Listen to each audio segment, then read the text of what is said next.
muted except when they are speaking, because that eliminates some of the background noise that can be distracting. And we will have time for questions later. And when we do that, I'll ask you to go into the chat box and write either Q or C for question or comment. And John will keep track of the order, and we'll call on people as close to the order in which the questions come in as possible. I'd like to give a special mention and thanks to Mimi Glenn and the BEKI Sisterhood, who usually do the programming for Yom HaShoah, the Holocaust Remembrance Day. And this year, Mimi allowed me to invite my father-in-law to speak about the book he wrote about his family leaving Nazi-occupied Austria. And I don't know if she's here, but I thank Mimi and her friends from the Sisterhood. Because tomorrow is Yom HaShoah, or the Holocaust Remembrance Day, we're going to start the program with a short prayer, and I'm going to light a memorial candle. If anybody is planning to light a memorial candle, this would be a good time to do it. And then I'm going to read a short prayer.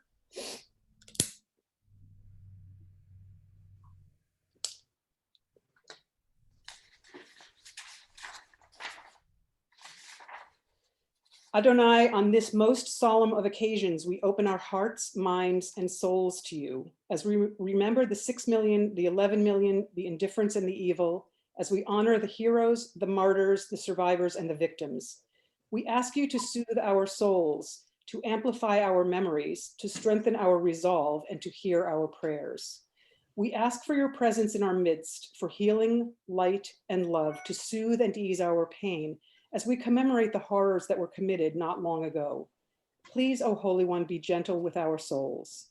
Above all, we pray for shalom, for wholeness and peace to be in our midst, now and forever. Please answer our prayers and bring us a world devoid of hatred and filled instead with peace.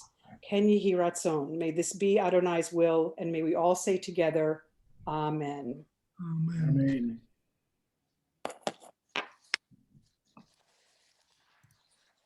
So I am so excited to introduce my father-in-law, John Weiser. This is something that I've been wanting to do since he wrote the book a couple of years ago. I had actually originally hoped to have him come in person to BEKI and do a talk, but of course a lot of things got in the way of that. And this, I'm very excited because he's actually in California right now.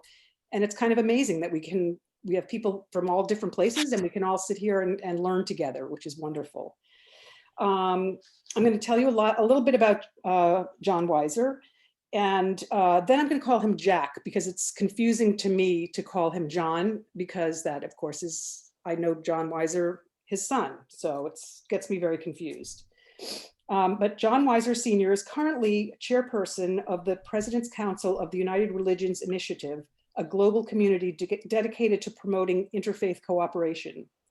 He previously served as chairman of the board of the Graduate Theological Union, a partnership of 9 seminaries of different denominations in the greater San Francisco area. He's a graduate of Harvard Law School, and he served as general counsel of Bechtel Corporation, an international engineering construction firm. Before that, he was a partner and member of the management committee of Sherman and Sterling, a major Wall Street law firm. He has 8 children and 12 grandchildren, and he lives in Aptos, California with his wife, Susan. Somebody asked John if he would introduce his family members. Do you want to do that? Sure. So I'd like to say hello to my sister Alice and her daughter Eliza, who are there. Hi, everybody. My sister Catherine, who's also out in California. And then my son Sam, who's on the other screen someplace. Oh, Sam's here. Good. Great, thank you. Here, hello. Sam with the beard. Oh, there he is. He has appeared. He has a very big beard. So I would love to have you start telling us a little bit about what inspired you to write this book and to tell us a little bit about the book. I think most, other than your family members, most people have not had the opportunity to read the book. So if you can tell us a little bit about it and what inspired you to write it. Well, the first thing to tell them is they can get it on Amazon. Yes, that's right, Amazon. So if they want to read it, that's where they can get it. Yep. Now, 2 things. First, one of my younger children said to me something that made it clear he had no idea of the family's background. I think he thought we'd all been born and grew up in the United States. So I realized I had to do some educating. And then in 1992, 1993, my mother died, and she'd lived in an apartment in New York for about 50 years. So my sister and I went there to clean out the apartment. And in the hall closet, on a high shelf in the back, there was a black plastic bag. And I took it down. It looked like it was full of documents, and I put it away because it was too difficult to handle at the moment.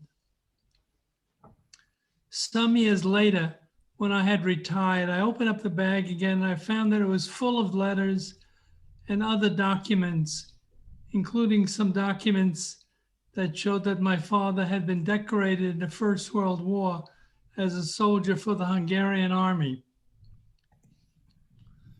Anyway, that gave me raw material, and I started to look at the letters and I started to translate them. They're all in German. My German had gotten a little weak over the years, so it was a very slow process. Finally, I got some translators to work to do the letters for me. And I can tell you there's a great variety of talent out there among the translators. The first one I had was quite good and we got a lot done. Then there was some others that were clearly working with a dictionary and had no idea what the sense of the sentences were. But it gave me the raw material to work on the book. And then I also found a box that included a manuscript my mother had written of our time in Brazil.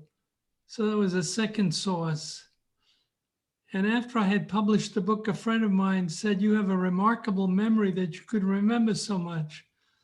Well, the short answer was, only a small part of the book is on my memory. Most of it is on the letters my parents wrote and on my mother's manuscript. But it was a lot of fun to work on it because as I worked on the letters, I realized the letters were really the story of my parents.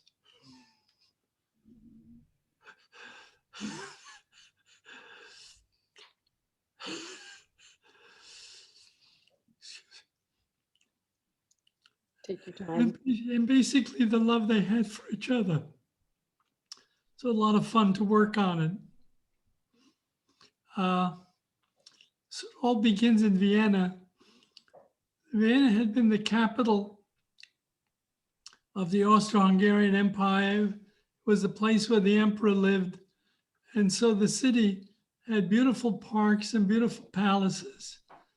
And we lived about maybe a 15-minute walk from one of the main parks called the Volksgarten, the People's Garden.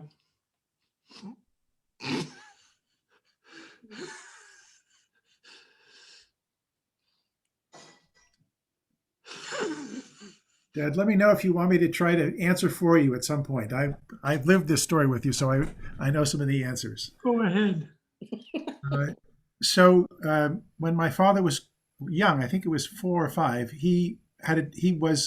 they were in Austria during the Anschluss when Germany annexed Austria, and he had the opportunity to see Hitler speak in this park that was about 15 minutes from his home. And of course, at that time, he had no idea what it was all about, what it meant. All he knew is that this powerful speaker was there and that many people in Austria were kind of stirred up and excited by this possibility of of regaining some of the glory that had been lost when the Austro-Hungarian Empire was split up after World War I. So, Dad, back to you.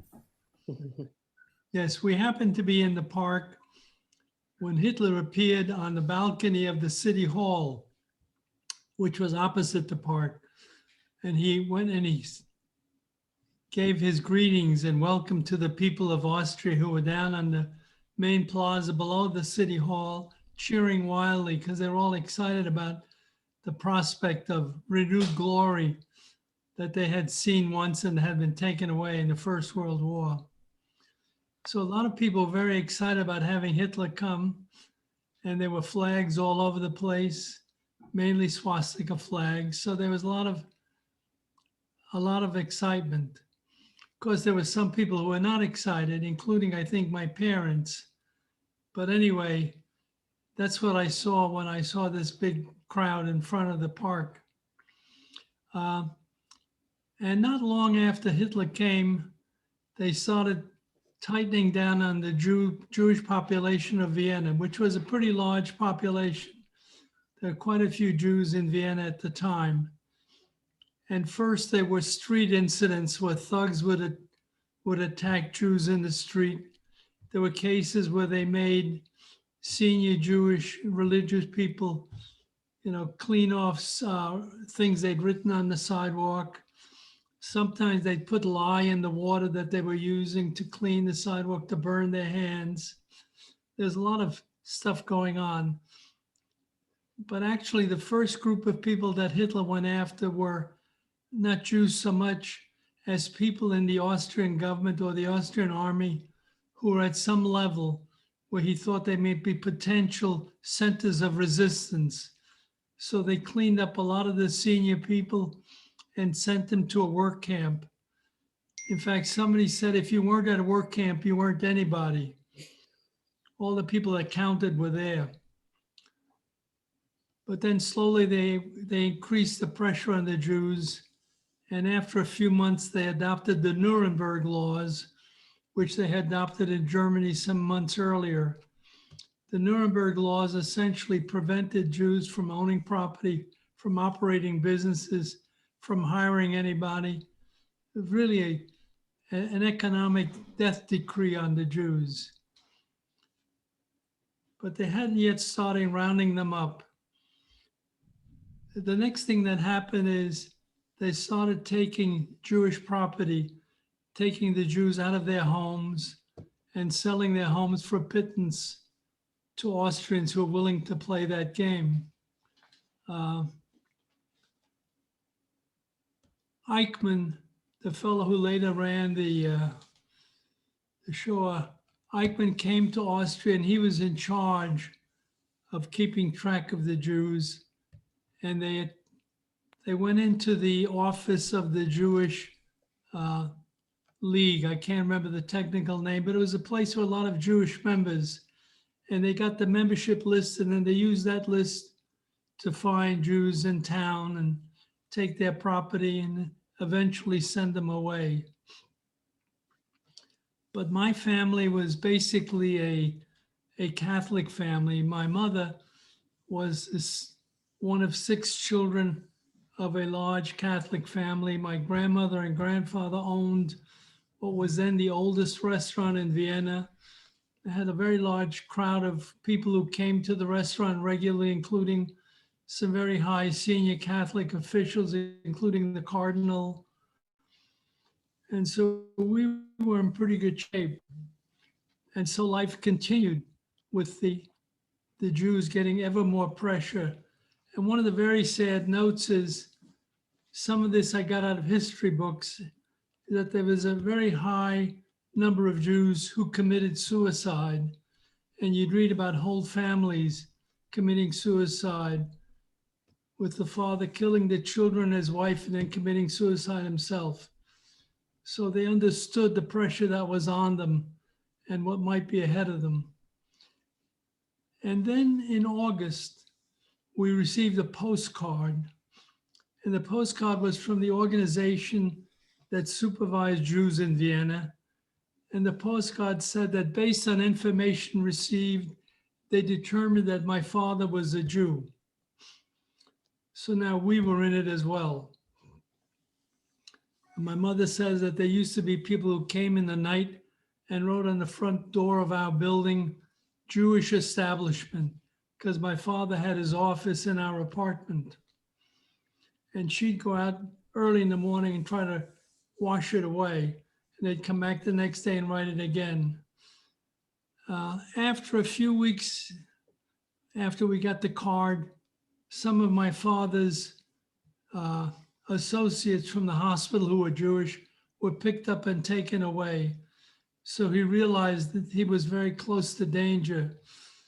So he did something I thought pretty courageous. He took a train to Hungary, where his mother lived. Somehow I must have kept his old passport, because one of the things the Nazis had done is they'd made the Jews turn in their passport, and they stamped the passports that this was Jewish. So my father was able to get through the borders using his old passport, and he convinced people that he was just going to go visit his mother and come back.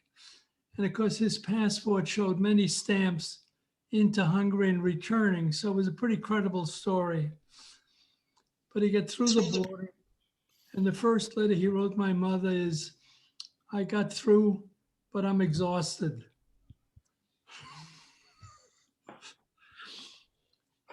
Anyway, so he then had to get permission to stay in Hungary because he had given up his Hungarian citizenship to become an Austrian when he married my mother. And the Hungarians were pretty difficult about his staying in Hungary. And they first said he could stay for a couple of weeks. That got extended once. Then he had to get a second extension. They said, well, if you're not out of here before this thing runs out, we're going to send you back to Austria. So he was under great pressure. In the meantime, my mother was back in Vienna trying to get permissions to leave the country, because you needed permission to leave, plus you needed permission to go to a new place. So she was trying to get the permissions, and she was in a long line with lots of other people, lots of poor Jewish people, all trying to get out. And they all had the first problem of getting out. And then the second problem was getting somewhere else. And Hermann Goering apparently said they can leave as long as they leave their money behind. So they put a very heavy tax on Jewish emigres. If you wanted to leave, you had a tax like 30 or 40% of your wealth had to be left behind. So my father and my mother were busily writing to various places, to the United States, to Canada, to England, all the places they thought they might be safe to go to. And all of those places said, no, thank you. We can't take you in. We would be flooded. He tried to go to England, and he was told, well, you can come, but you have to pass a test. And the test is given again in 18 months. Well, 18 months was a lifetime, didn't work. My father had a patient in Hungary, in England, who was very happy with him. And the patient was a senior man in the East Africa Coffee Company, which had a big plantation in Kenya. And that patient got the manager of the coffee plantation to write a letter that he would support my father and provide the letter of recommendation that was needed. So Kenya looked like the place. But then we found out that Kenya was a colony of England. And in order to practice medicine in Kenya, you had to pass the test in England. And the next test was 18 months away. So it was, again, not feasible.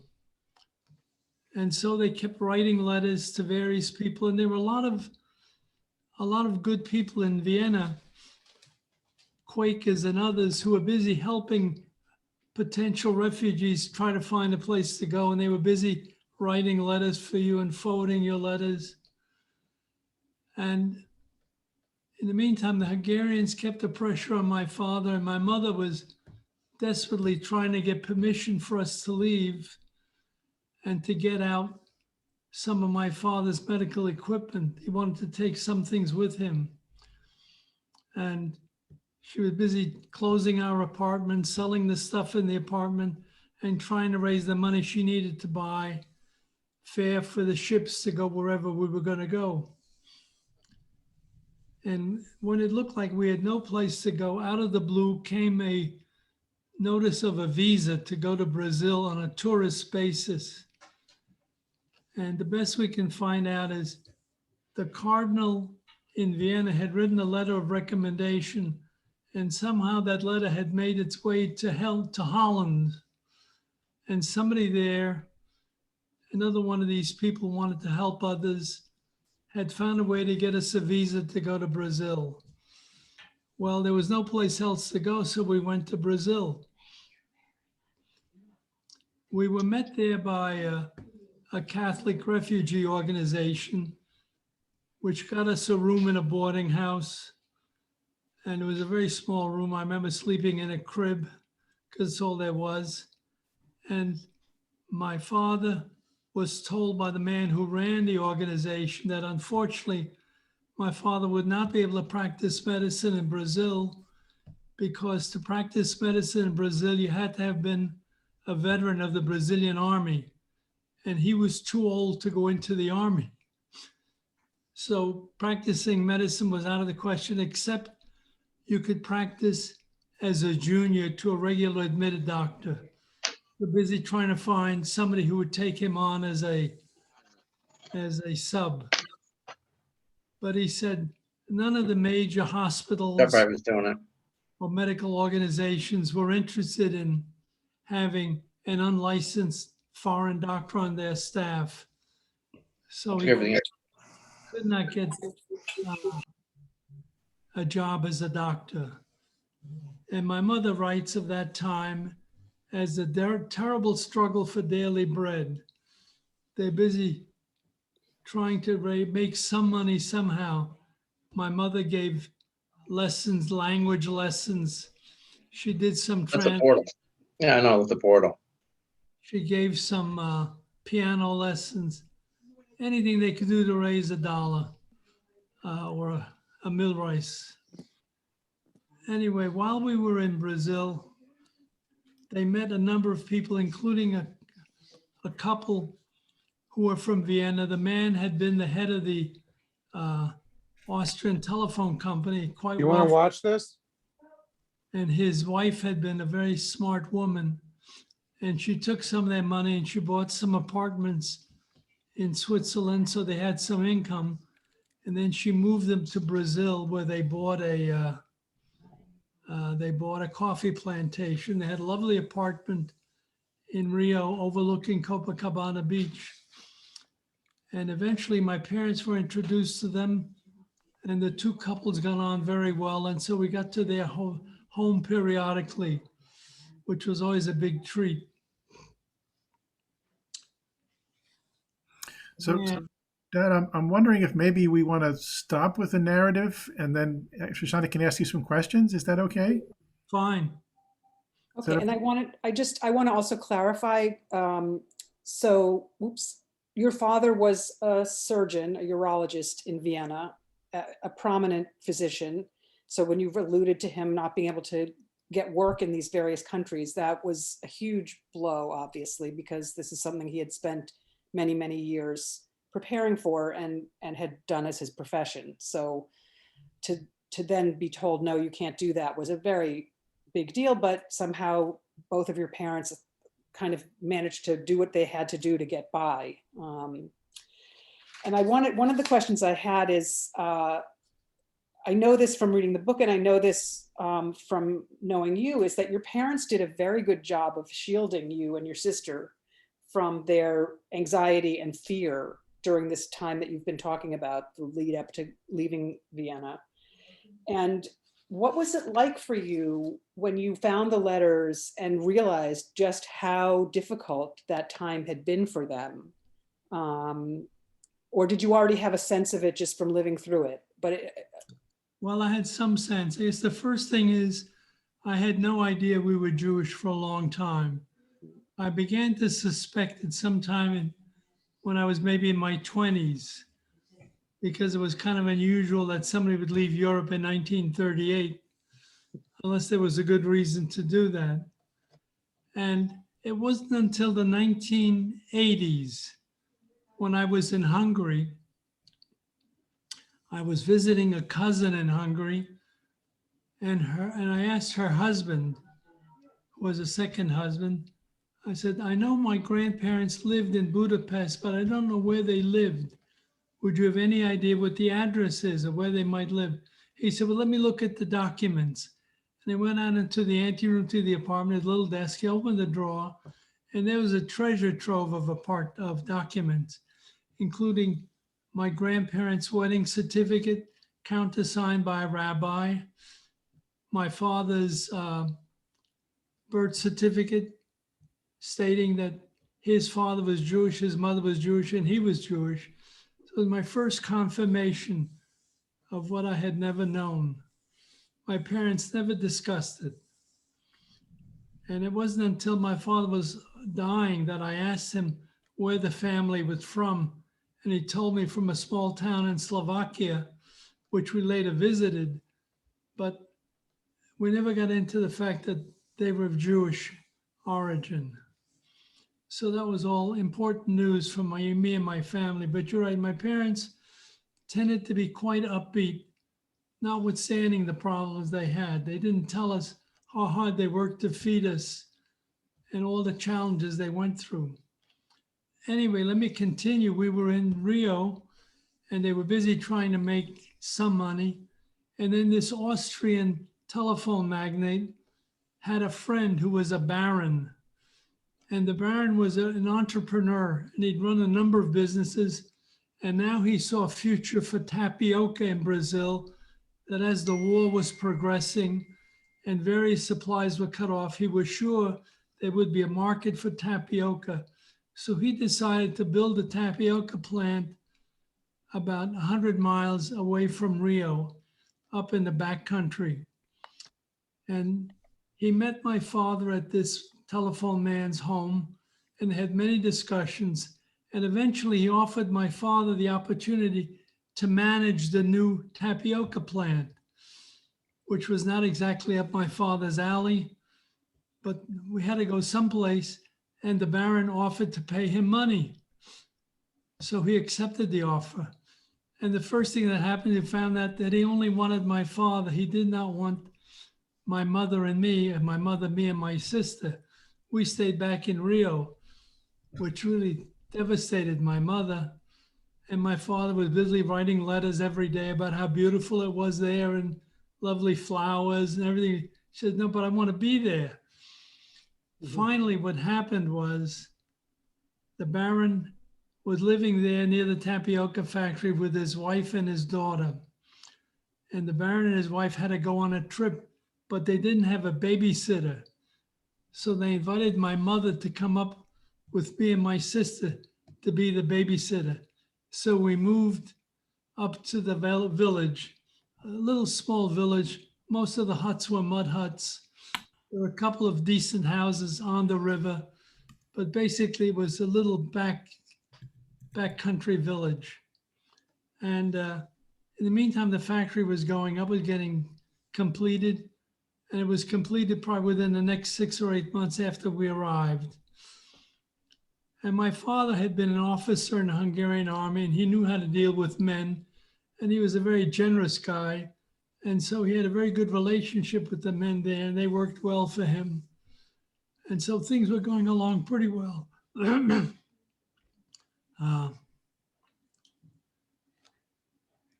see where I can go next. Maybe we can take a quick question for a second. We had a question come up. Is that okay? Sure, Yeah. go ahead. Helene, you had a question. Can you unmute? No. Yeah, no, I had a question. I'm trying to clarify your background. Your father was clearly Jewish, you discovered, but your mother was not? Or was she? My mother was Catholic.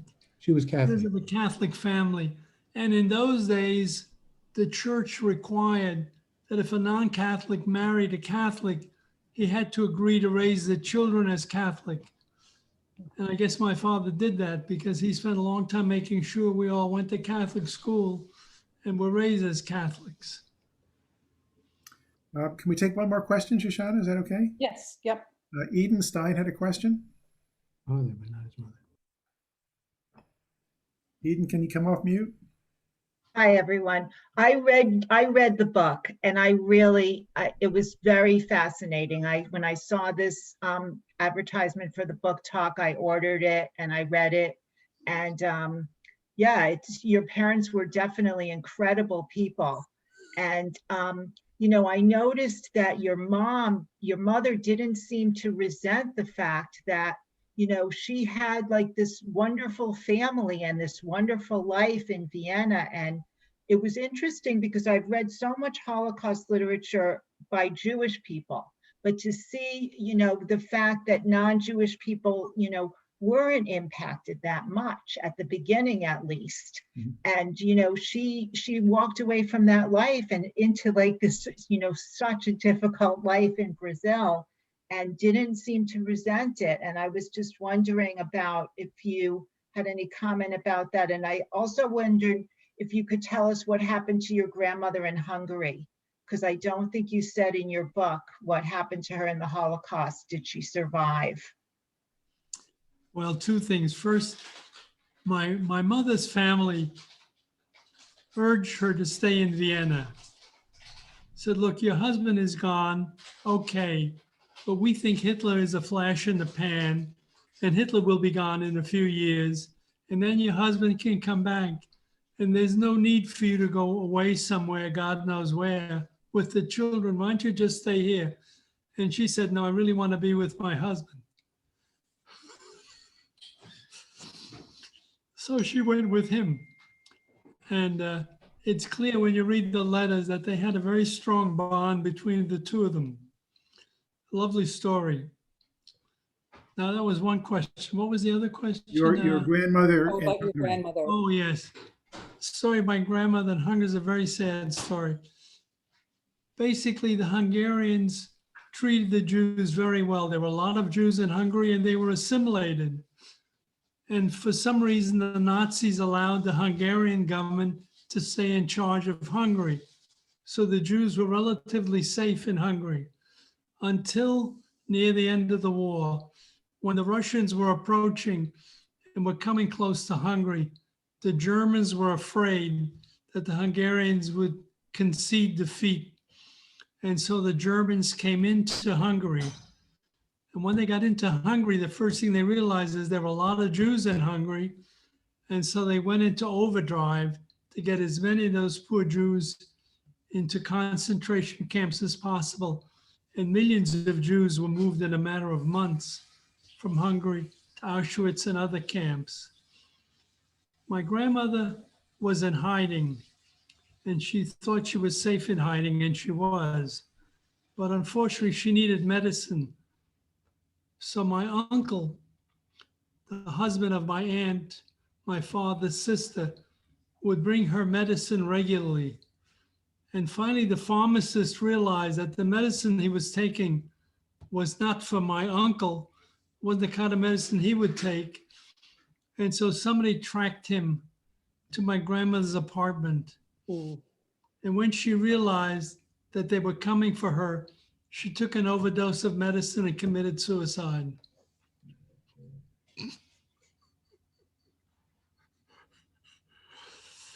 Thank you. Thank you for sharing that with us. Such a sad story.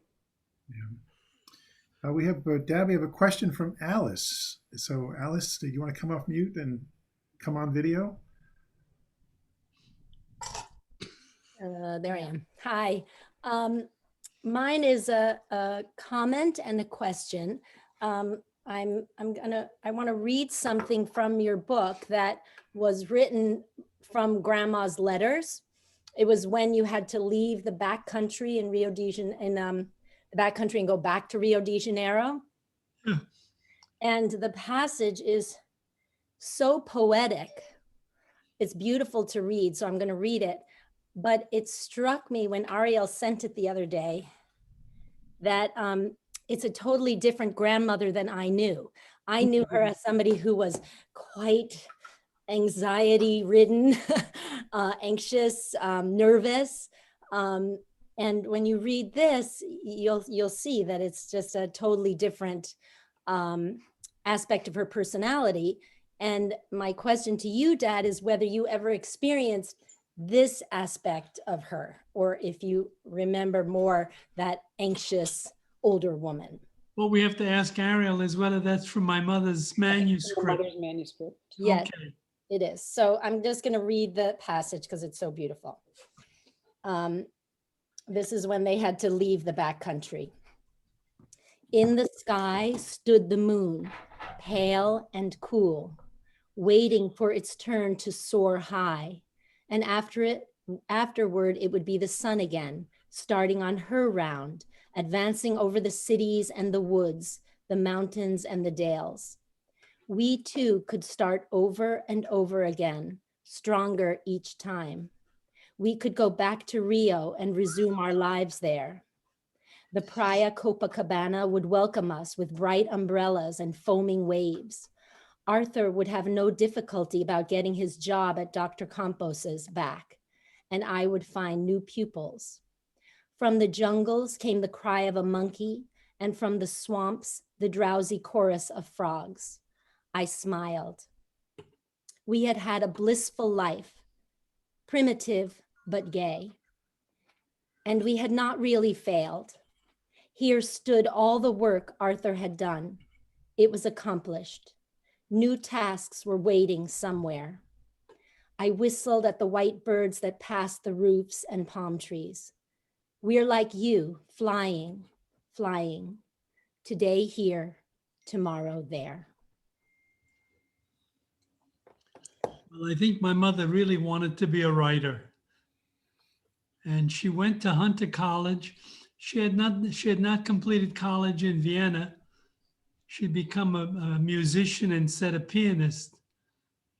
And when she got to the United States, she decided once we were settled that she would go back to college. And so she went to Hunter College and struggled first with the language and then with writing. And eventually she wrote a book, another book, not the manuscript, but she wrote a book, a biography of an Austrian musician.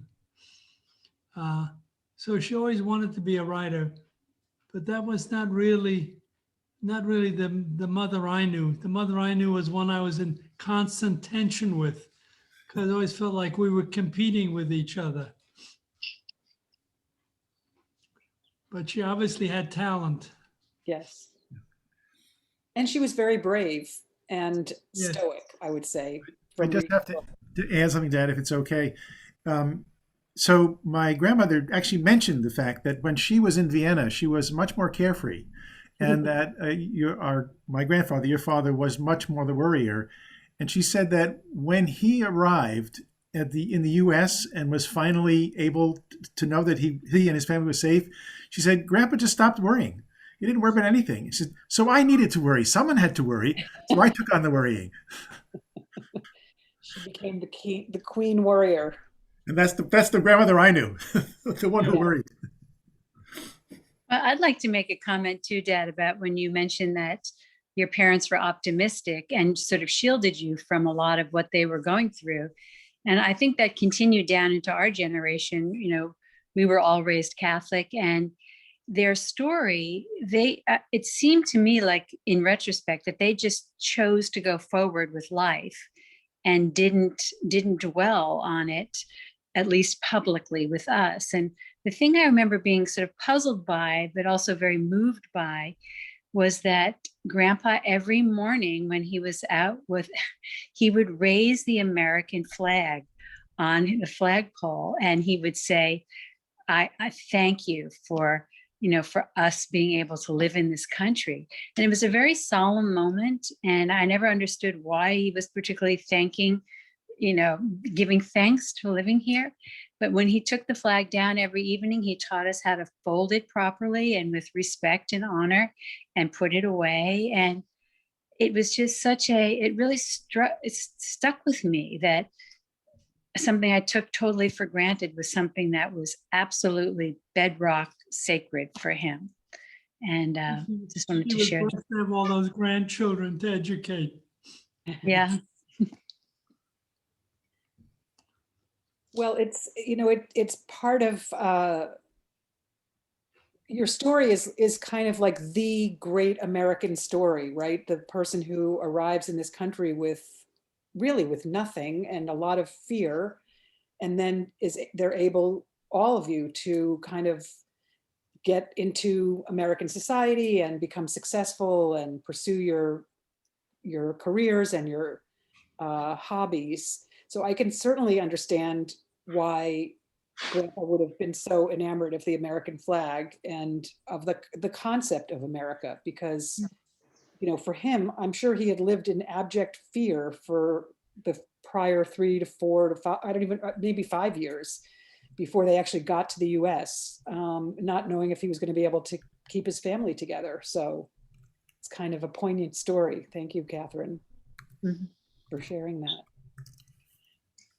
Do you want to say any more about Brazil and what happened the next That's what step? happened in Brazil is we got to the back country, which as my mother described, had monkeys, and I mean, it was not exactly a jungle. We were actually on a river, and the river was very close to the ocean. So you could go to the ocean, could row to the ocean across the river. And it was, you know, it was a place where there was a certain amount of activity. We now had the tapioca factory. There was also a little shipyard, and the Baron had a ship built that then sailed down to Rio on a regular basis, bringing people back from Rio. And my mother took one trip down to Rio to visit some friends, came back. My father went back once to address a challenge or a charge that he was a spy, which was a kind of a funny story. We were living in a boarding house near the center of town. And one day a man came and he said, "I'm with the British Embassy and I'm looking for a doctor." So my father said, "I'm a doctor." He said, "Please come with me. My wife is very ill. We're in a hotel just down the street." So they went down and my father ministered to the woman who was ill. He was able to help her and he was very excited when he came home. And he told my mother, "I think I've just helped save the life of a woman."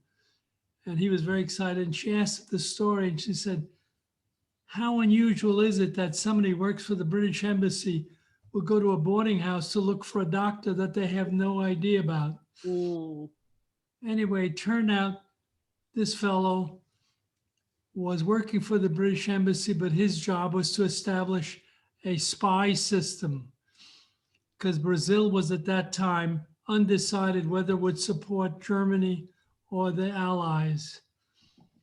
And so this man took my father to coffee one day and he said, "Could you recommend some people who could work for me doing some selling down in southern Brazil?" So my father gave him the name of a couple of men who were among the refugee group, and they went to work for this guy. But then it turned out he was running this spy system. These poor guys were arrested. And later there was, when we were in the back country, somebody came and they said, "Look, I found this wanted poster showing a picture of my father wanted for being a spy." So my father decided to go to Rio and address the issue directly. So he goes to Rio, he addresses the issue, he convinces them it's all a mistake, and he comes home again. But while he was gone, well, I have to tell you something else first. The people who came from Rio one day was a large German guy called Myers. And Myers thought he was going to run the factory. So he was in constant tension with my father, who was actually managing the staff. And the guy did a number of things to try to torpedo, sabotage the plant. And one of them led to a fire that my father and his key local helper went in and put out by themselves, quite dangerous.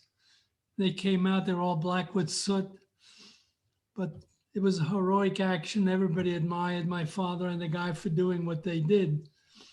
But this German guy was constantly undermining my father.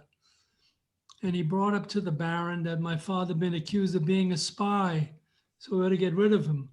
But my father was able to convince the Baron, no, he got that thing dismissed and he was fine. But the next time my father left, he left some narcotics that he had for medical use with his assistant, who was not a doctor. And when my father came back, the Baron called my father in, and there was the German guy next to him. And they said, "We're going to report you to the police for putting narcotics in the hands of somebody who's not qualified." And my father said, "But he never used them, you know, it was just an emergency basis." Well, they said, "Unless you resign, we're going to turn you into the police." So eventually, a lot of go back and forth. My father agreed to resign. And so we were going to leave the village. When the local people heard about it, they all came and they said, "We're going to pool our money and we want to hire you to be our doctor." And my father thought about it and he said, "Look, it's very generous of you people, but as long as this German guy is here and I have the Baron against me, I'm not going to be able to live a comfortable life. They're constantly going to be harassing me. And sometimes I'm going to lose because they're very powerful people." So we said goodbye to the locals.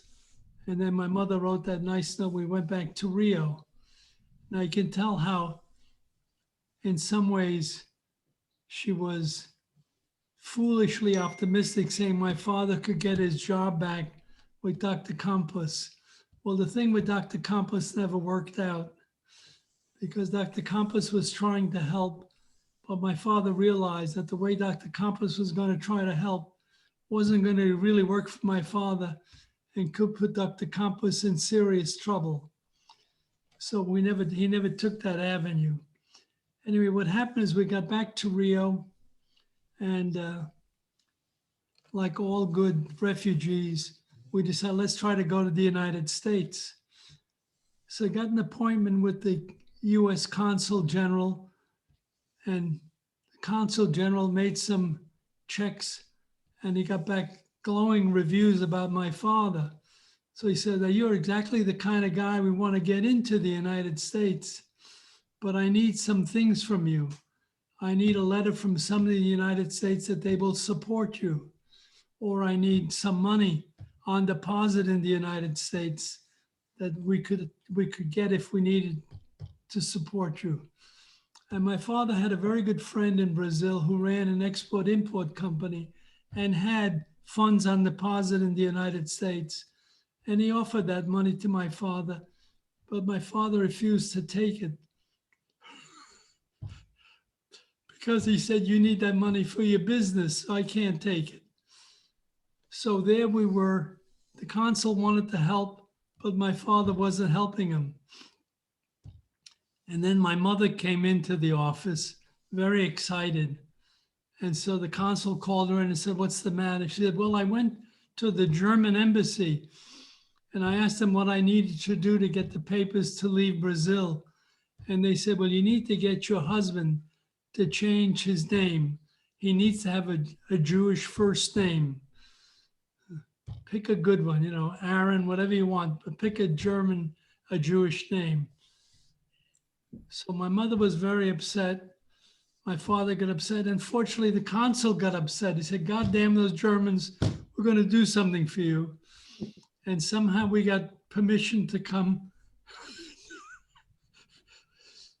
to the United States. And when George Shultz was the Secretary of State, I asked under the Freedom of Information Act if I could look at the file and see if I could ever find whatever letter it was that the consul wrote. But I was told there was no such letter. So I don't know what happened, but somehow we got into the country. And John is right. My mother said that when we passed the Statue of Liberty, my father stopped worrying. So she decided she had to worry. Now then my father had to take all the tests to become a doctor in the United States. And fortunately for him, he spoke English, or had some English, so he could take the test. But we had a lot of friends of his, doctors from Europe, who were not able to pass the test because their English was not good enough. So finally, he passed the test, but then he had to go through all the steps of being what do they call him? Intern. Oh, a resident. And a resident. And of course, they didn't pay the interns anything. So then my mother had to scramble to find money to pay the rent. We had a one-room apartment on West 85th Street, which was then not the West 85th Street it is today. But anyway, what finally happened is they had to send me away to a boarding school. There was a Catholic boarding school up in Plattsburgh, New York, which obviously took me on a scholarship basis because I didn't have the money to pay for it. And so there was one less mouth to feed. So I had to feed my mother, my father, and my sister, because my father probably got to eat in the hospital. So just my mother and my sister, but just feeding two people on no money is not easy. But anyway, I spent 2 years up there in my place in Plattsburgh. 2 years later, my father had finished his residency and his internship, and he was able to open a practice on 89th Street, working at a Catholic hospital on 86th Street, Misericordia Hospital. And we lived in that apartment. My mother lived in that apartment for 50 years. Mm-hmm. My father unfortunately died when he was 78 years old of lung cancer. But there it is. That's the end of the story. Well, it's a great, I don't want to say great story. It's a fascinating story. It's compelling. It's sad and happy all at once. I wonder what your parents would think if they could read your book. Would they be upset that you were still thinking about this, or would they be happy that their story was brought to light? Well, you have to realize that my mother was a schemer. She was always scheming something. And I think she left that black bag with the letters in it intentionally for somebody to find. Excellent. And the discussion that my sister and I had is, where were all these letters when we were in Brazil? Did they schlep all this stuff everywhere they went? Finally decided they must have left that in Vienna and picked up some of that after the war. Although there was one letter in there that was a very sad letter. While my father was in Brazil, he got a letter from England saying, "You're welcome, come to England." Mm. And so he wrote them and said, "I'm sorry, your letter came a little late because I'm in Brazil now, but I'd love to come to England." And the guy wrote back and he said, "Look, you're in Brazil, stay in Brazil, make your life there." And my father figured this poor guy back in England was trying to help as many refugees as he could. And he was one refugee that was least out of danger. Right. So he could leave him in Brazil, but there was another thing that might have happened that didn't happen. So we have a question. My grandchildren, I said, I wonder what they would look like if I had grown up in Brazil or in Kenya or some other place. We have a question from Nancy Sinkoff. Nancy, can you come off mute? There we go. So my original question you answered was that your father was able to retrain. Yes. As a surgeon. Was he practices surgery afterwards? Yeah. He was a urologist. Amazing. Yeah. Amazing. When he came to the United States, he was a general practitioner. He ran a general practice. He did not take the boards to become a specialist. That might have been a little too much. Right. Okay, but so you did answer that, but when you mentioned Plattsburgh, I had a question. So what do you recall the name of the boarding school to which you were sent? And I'm assuming it was all boys? It was an all-boys school called Mount Assumption Institute, which unfortunately closed a few years ago.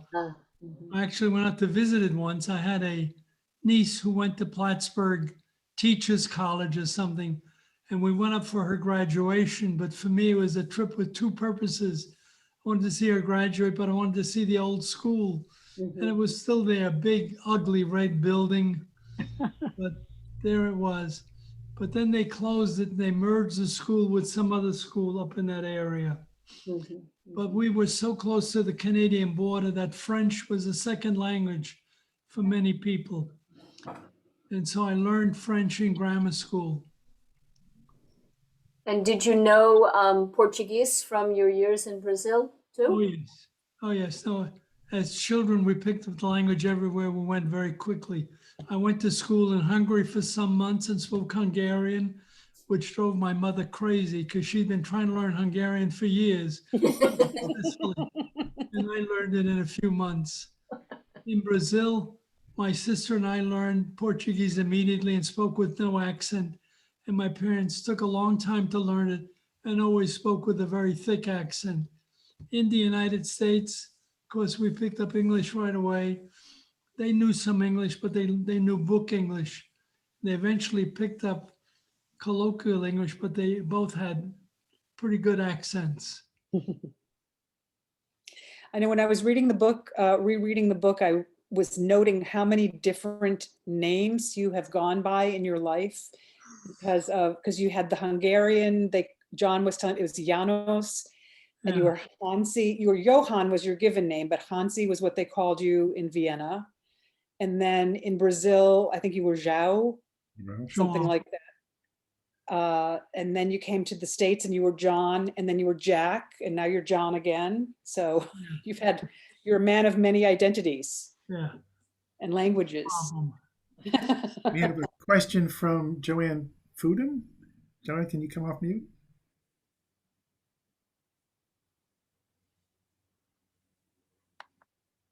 You're still on mute. Okay. Sorry about that. Thank you for sharing this very compelling story. It's fascinating and I really appreciate it. One thing that I was wondering about, you were raised Catholic, and that Yes. was a significant part of your identity. How did you feel when you found out your father was Jewish and you never knew anything about that? Did it change your sense of identity? Were you angry that it was hidden? How No. did it strike you? So I was happy to have that connection to the Jewish people, but didn't change my beliefs, which had been forged for a long time. And all I could tell myself was Jesus was a Jew. So I worked with that. Sounds good. But Dad, just a comment too. Your oldest son married to the Jewish tradition, and your first grandson had a bris. And I just wanted to think it was so remarkable that that circle came around so kind of naturally, but how moving it was for all of us that here it was, sort of reborn into the family. It was extremely moving, as were the bar and bat mitzvah of your children. To me, the experience of being in a synagogue, it was somehow familiar, and I felt a sense of both closure and connection to that lineage that we were part of. So that was very moving. Well, I remember about Sam's bris was that the mohel was European. I don't know where he was from. He was an older gentleman. And one of the things you said was he reminded you of your father, and that was comforting. And also some of the prayers, which we translated to English, were very familiar. Blessed is he who comes in the name of the Lord, etc. So it did feel like a circle, kind of closed spiral. Mm-hmm. I'm right now doing a great courses set of discs I've just started called Jesus and his Jewish influences. You'll have to come back and give us a talk about it when you're finished with the course. Okay. Do we have any other questions or comments? Well, of course, Jesus was asked, what are the basic commandments? And the guy he quoted was your famous, I forgot his name. Hillel, yes. Can you say all of the law standing on one foot? Yes, I can.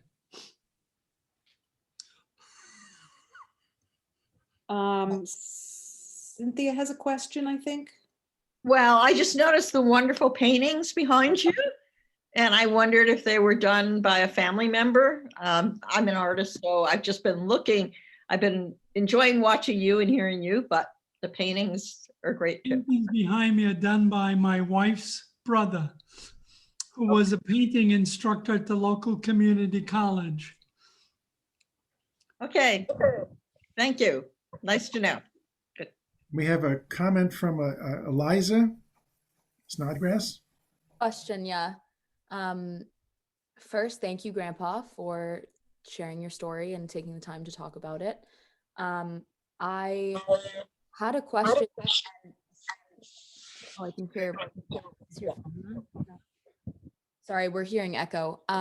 I had a question, and I thought now is as good a time as ever, because people who don't know my grandpa maybe not know that he's incredibly popular and kind of sometimes hard to get one-on-one time with. So I thought I would ask my question now.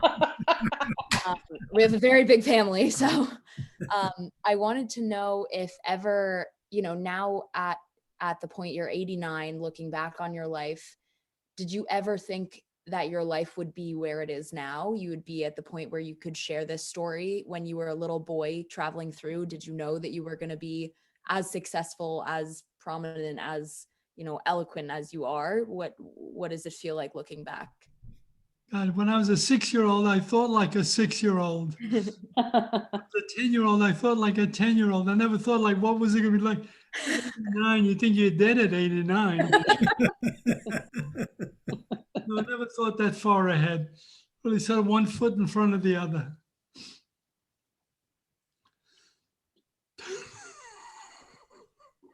Anyone else? John, is that it? Are we all set? I have no other questions in the chat box. Okay, because we want to let Grandpa go have his dinner, because he's on the West Coast and it's dinner time out there. So I wanted to say a couple of things in closing. One is, in the prayer that we started with, one of the lines was asking God to soothe our souls and to amplify our memories. I would say you have done a fabulous job tonight of amplifying your memories, your family's memories, all of our memories about some of the ways that things did not go so well for Jews in the past, and how some people were able to find a way out of it and into a new life. And I have a very good friend, a rabbi here called Rabbi Stephen Pierce. He's probably a pretty well-known rabbi, he's written a lot. And he read the book, and the part he got out of it was, as he called it, the kindness of strangers. How often some stranger would come forward and provide us the help we needed to move forward. And it's through the book. Yes, I was struck by that. And also I have to say, knowing you and knowing that I knew your mother for a little while, I'm sure some of that was because you guys were a very kind and generous family and good people. And so I have the feeling that everywhere you went, people who wanted to help you if they could. But it was very impressive how many little things along the way just eased your passage to the next spot, which is really great. Often they were real strangers. They're people who did not know it. I agree. My father was a really decent person, and I think he made a lot of friends. And my mother was also a good person. But like the visa we got to go to Brazil came from somebody we had no idea who he was. My father. Right, and then when you left to come to the States, you never found out how you got that, got to leave. Correct. Even with your, freedom of information search, there was Right. nothing. So that was also a kind stranger. All right, so I want to finish up. I'm going to mention a couple of things. Tomorrow is I'm sorry, that's not what I meant. Tomorrow is Yom HaShoah, and the Federation is having a program, and I believe the information about that is on the BEKI website.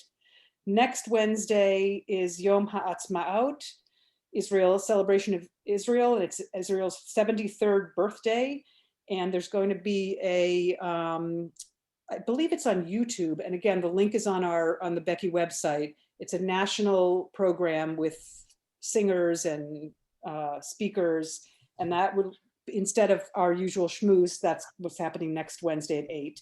And the week after that, on April 21st, we're having an Earth Day schmooze with Rabbi Ellen Bernstein, who has been called the birth mother of the Jewish environmental movement. She founded Shomrei Adamah, Keepers of the Earth, in 1988 and is still doing her work. So she should be also fascinating. I'd like to thank everybody for coming, and I a special thanks to John Weiser for sharing this story, which is so, it's fascinating. It was hidden for a long time. It's really nice for it to get to breathe and see the light of day and have people who are interested hear your story. So thank you very much. I know it's not an easy story to tell. Oh, it's an easy story to tell, but I get emotional. That's okay. It's an emotional story. So I think that's it. And I'm going to say good night to everyone, family and friends. So good to see all of your faces. And thank you very much for coming. Thank you very much. Thank you. Thank you.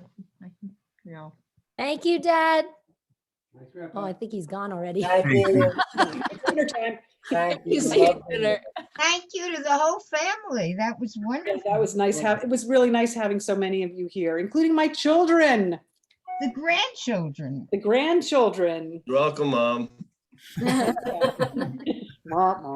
Ariel, thanks for See you the passage soon. the other day. Thank you for sending that passage. It was Yeah, beautiful. I during one of our Passover Seders, I was reminded of it, and then it took me a while to find it in the book, but I found it because I couldn't stop thinking about it. Beautiful. I'm going to use it in my yoga classes. Nice. Yes. Your grandmother was a beautiful writer, and that manuscript is beautiful. Hopefully that will get to see the light of day too. Eliza said she wants to make Grandpa's story into a movie. Well, So someone make an amazing movie. I was thinking that too. stay posted. Keith, I don't know if Keith is here anymore. I know a scenic artist who can help us with that. Oh, I see other faces I didn't even know were here. Hi, Robin. Hi. Oh, my dad's still here. Hi, Albert. Hi. All right. Yeah, no one wants to leave. Okay. No.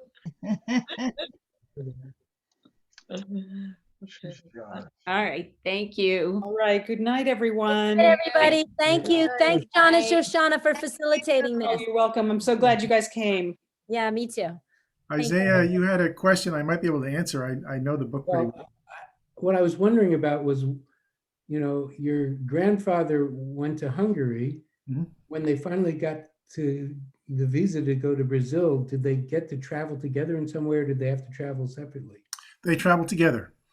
The reason they left for Brazil on the day his visa in Hungary expired. I mean, that was the best offer they had that day, and they got on a boat in Trieste and went off to Brazil.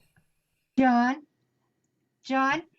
how old was your father when and his sister I think when he they was left? 6 and she was 4.